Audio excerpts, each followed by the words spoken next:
Hey everyone, Jim Gavigan here. So I've been doing a lot of reflecting lately, trying to get out, walk, be in nature. I'm doing a lot of reflecting on my life, my career, things of that nature. And, really, I guess the first of the year kind of started that. I actually did a fast at church. And as part of the fast, I was really, asking God, about my purpose, about, making sure I was living it. Making sure I was doing everything that I needed to be doing, and what things that I was missing. And one of the things that I really have felt, strongly about is I need to step out of the shadows. I need to do more videos, share my experiences, share what's going on with me, and really share my story or God's story through me. The only thing I've really done about that is I did the 2 years in business thank you, and really talked about that. But I'm really going to talk more about that, here. I've got some couple of stories I want to share with you. So I'm going to do that here in just a moment. So during that fast, I read some books, all of them by Bruce Wilkinson. One of them was The Prayer of Jabez, which is probably his most famous work. And really it just talks about, Jabez's simple prayer in 2 Chronicles. But there's really some, power in that prayer. It's very simple, but it's very powerful. And one of the things that I've been asking for in the enlargement of territory is not just about work, but it's about just my influence with people. And that's where this whole stepping out of the shadows thing, I think, has really, come to pass for me. So I also read a couple of other books, The Dream Giver, and then also You Were Born for This by him as well. And what those really forced me to do is start thinking about, my influence and the experiences that I have and how they can really influence others. So I'm going to tell you two stories about some people that I've met recently. So while I was reading You Were Born for This, I was actually coming back from Maine, and Bruce tells all these stories about, when he's traveling, he runs into these people, and, God just puts them, in his life at exactly the right moment in time for both of them, and he shares something with them, and it's really, a miracle. And I think what it is if you really open yourself up to helping people, then you can really, bless others with what you're doing. So I was reading this part about, blessing people with their dream. And this was literally the morning of my flight back on a Friday morning. Been meaning to do this for a couple of weeks, so I may not tell the whole story correctly. But I remember, just thinking about, okay, God, I've got 2 middle seats today on my flights, so I have 4 opportunities, person to my right, person to my left, to share my dream and maybe even inspire them. And so the first flight, I got a young fellow by the name of Max next to me.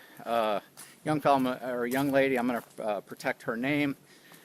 Because I don't want, she's thinking about doing her dream, so I'm going to protect her name. I'm going to call her Chelsea.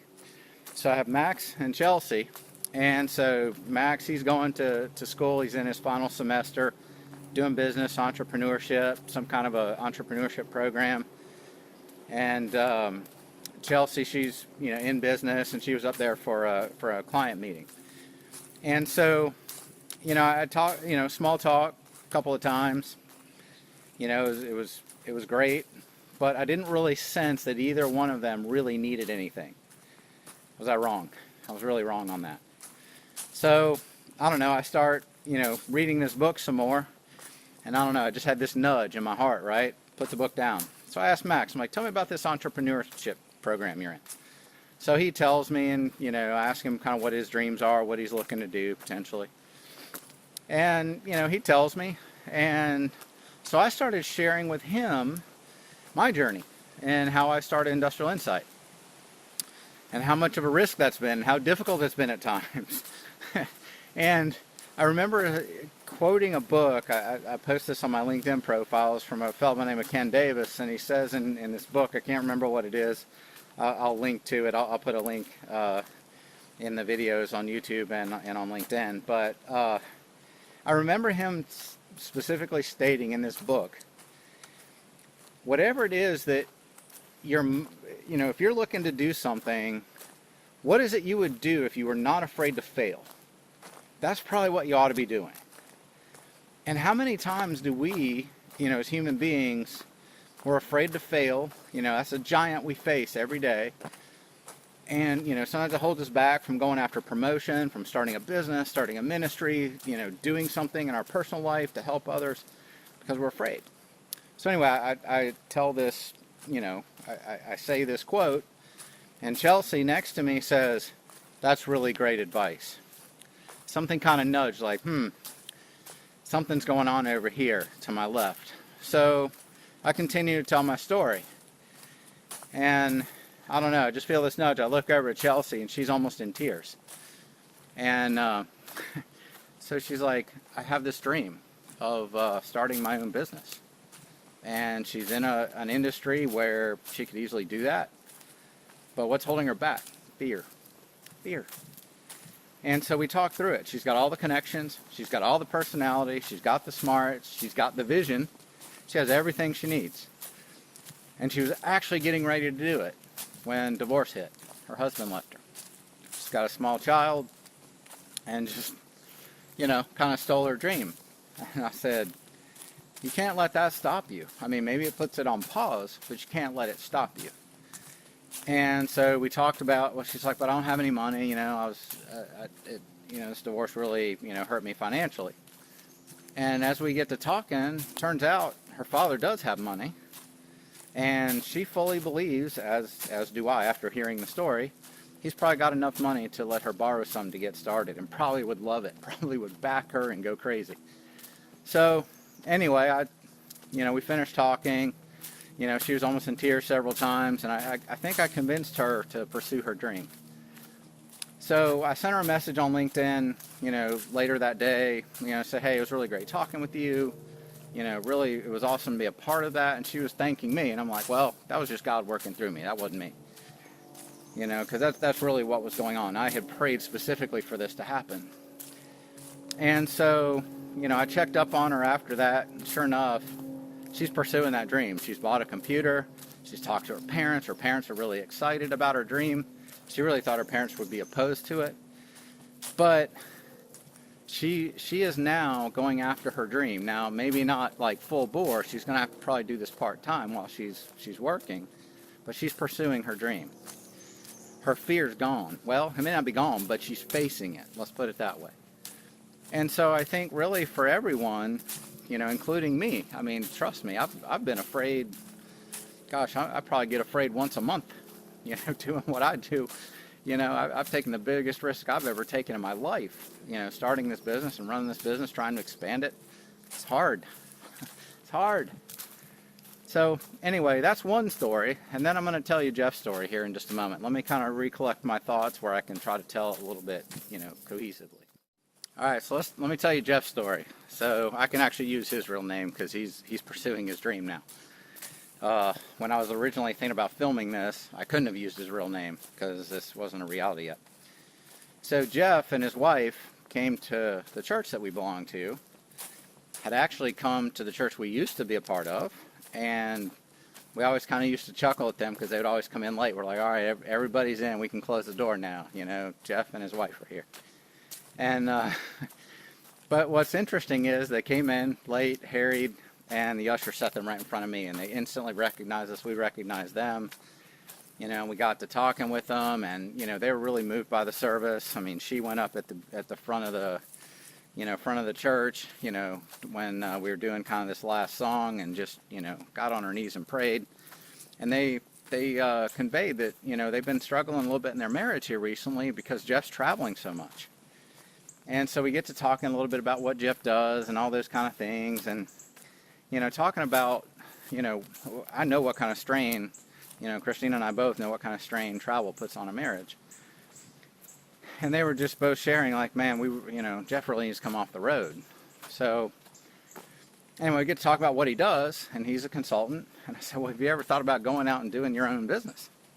And again, this was one of those mornings where I was praying the prayer of Jabez, enlarge my territory. That does not mean just business, but also ministry as well. So anyway, he puts Jeff and his wife in front of me that morning. So I asked him, have you ever thought about starting your own business? Nah, I'm too old for that. said, how old are you, Jeff? He said, I'm 46. I said, you know how old I was when I started Industrial Insight? He said, what? I said, 46. I said, you're not too old. Don't give me that. Now, entrepreneurship may not be your thing. That may not be what it is you're called to do. But don't tell me you're too old. That's just not true. So interestingly enough, we got to know them through a couple of weeks. It was really, kind of nice that we were able to sit down and chat with them. And I'm going to pan now. I'm actually kind of at the end of this trail. Like you can see the Intercoastal Waterway past me there. So peaceful. That's why I like getting out here and walking. But anyway, sorry for the pause.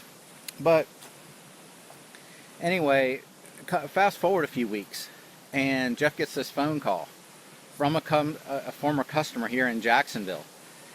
And, they were interested in working with him, but they couldn't hire him because they have a hiring freeze. But they said, hey, we can hire you as a consultant. So he's like, okay, well, you tried to do that, a couple years ago and last year, and that didn't really work out. What's changed? And I said, well, this is the biggest project we got going. Like, we need your help. And so sure enough, he works it out where he's actually going to be an independent contractor, going into them, be able to set his own schedule, do his own thing, work in Jacksonville where he's not traveling every week, be able to be with his family, be able to give more of himself. And he said, Jim, he goes, I'm going to tell you something. I would have never accepted that phone call. Would have never even thought about doing this if I hadn't talked to you.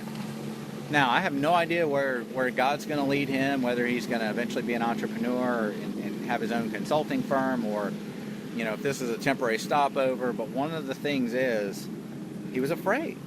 He was afraid of losing everything. He's got a wife, he's got kids, and both his girls are young. So he was afraid, and so here's the thing. I was afraid when I started Industrial Insight. I was 46. I had 2 kids in middle school, and I'm sitting here thinking, I'm like, oh my God, if this fails, let's see. I've got to buy cars. I've got to figure out, sending kids to college or whatever it is they want to do. My retirement plan is going to be welcome to Walmart. If that's even still around, like that kind of a role is even still around. If this doesn't work out, like, man, this is a huge risk. But I have to do it. It's what I'm called to do. And so really, what I've been kind of on a mission to do this year is really to share that journey, with people, and to not just do videos about data. Most of my videos are about data and the stuff I do for work, and that's great. But I have a lot of experiences that I think can help people professionally. And so I want to be able to share those things. And so that was really the purpose of telling these stories today. I've been meaning to tell them for a while and just have been busy and haven't been able to get out here and kind of do my walking and be able to tell these stories the right way.